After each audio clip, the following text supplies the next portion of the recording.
नमस्कार, मैं अंजना शर्मा और आप देख रहे हैं आरएनटी न्यूज लाइव। आइए एक नजर डालते हैं इस वक्त की खास खबर पर। सर्दी से फूल रही सांसें, ऑक्सीजन लेवल घटने से हर दूसरे दिन भर्ती हो रहे 50 मरीज। ओपीडी में 25% मरीज सांस से जुड़े। शहर में ठंड और वायु प्रदूषण का असर बच्चों से लेकर युवाओं और बुजुर्गों तक पर दिखाई देने लगा है। दिन और रात का तापमान तेजी से गिरा है। अस्पतालों की ओपीडी में सांस फूलने और दमा की शिकायत लेकर आने वाले मरीजों की संख्या 25% तक पहुँच गयी है। पिछले साल दिसंबर में रोजाना ऐसे 300 मरीज आ रहे थे, लेकिन इस बार ये आंकड़ा 500 तक पहुंच गया है। गंभीर मामलों में युवाओं को भी भर्ती कर स्टेरॉइड देना पड़ रहा है। गंभीर मामलों में मरीजों को नेबुलाइजर और ऑक्सीजन थेरेपी की जरूरत पड़ रही है। जेपी अस्पताल के पल्मोनरी डॉक्टर अंकित तोमर ने बताया, प्रदूषण और ठंड से पुराने दमा रोगियों और कमजोर इम्यूनिटी वाले बच्चों में समस्या गंभीर हो रही है। अस्पतालों में सांस फूलने की शिकायत वाले मरीजों की संख्या 25% तक पहुँच गयी है। उन्होंने बताया कि प्रदूषण के कारक PM 2.5 धूल धुएं के करीब कण सांस लेने के दौरान फेफड़ों में चिपक जाते हैं। इससे सीवियर क्रॉनिकल डिसीज बनने का खतरा बढ़ जाता है। धूल के करीब कण फेफड़ों में चिपक रहे हैं। पिछले साल इसी समय 300 से ज्यादा मरीज हर दिन आते थे। अब 500 से ज्यादा मरीज हर दिन अस्पतालों की चक्कर काट रहे हैं। AQI घटा, लेकिन समस्या बढ़ी। जेपी समेत कई प्राइवेट अस्पतालों में bed full. Regional institute of respiratory disease RIRD के प्रोफेसर डॉक्टर निशांत श्रीवास्तव ने बताया कि 15 नवंबर से 11 दिसंबर तक हर दूसरे दिन राजधानी में सांस से जुड़े मरीजों का करीब 50 मरीजों को भर्ती करना पड़ रहा है। जेपी अस्पताल में एक्यूट रेस्पिरेटरी विभाग के बेड फुल होने के बाद ICU वार्ड में भी मरीजों को रखना पड़ा।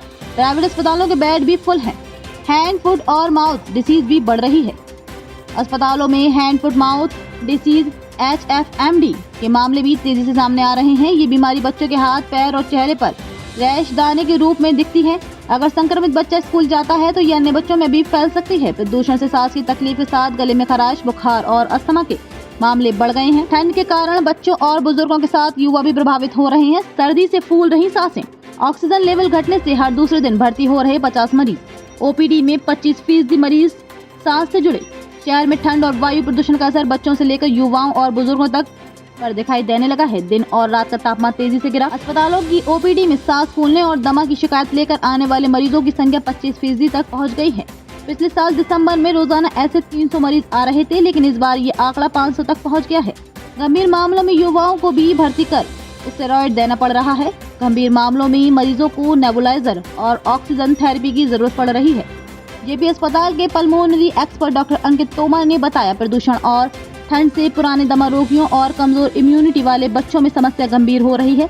अस्पतालों में सांस फूलने की शिकायत वाले मरीजों की संख्या 25% तक पहुंच गई है। उन्होंने बताया कि प्रदूषण के कारक PM 2.5 धूल धुएं के बारीक कण सांस लेने के दौरान फेफड़ों में चिपक जाते हैं। इससे सीवियर क्रॉनिकल डिसीज होने का खतरा बढ़ जाता है। धूल के बारीक कण फेफड़ों में चिपक रहे हैं।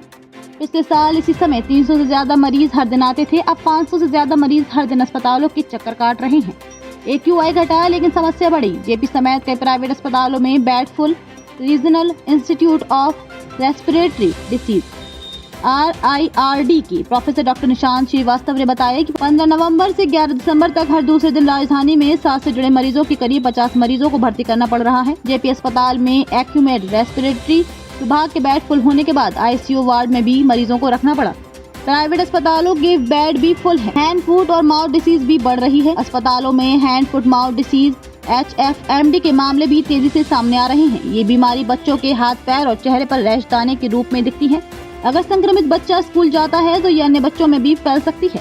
प्रदूषण से सांस की तकलीफ के साथ गले में खराश, बुखार और अस्थमा के मामले बढ़ गए हैं। ठंड के कारण बच्चों और बुजुर्गों के साथ युवा भी प्रभावित हो रहे हैं। खबरों में अब तक के लिए बस इतना ही। फिर होगी आपसे मुलाकात कुछ ऐसे ही खास खबरों के साथ। तब तक के लिए नमस्कार और देखते रहिए आरएनटी न्यूज लाइव।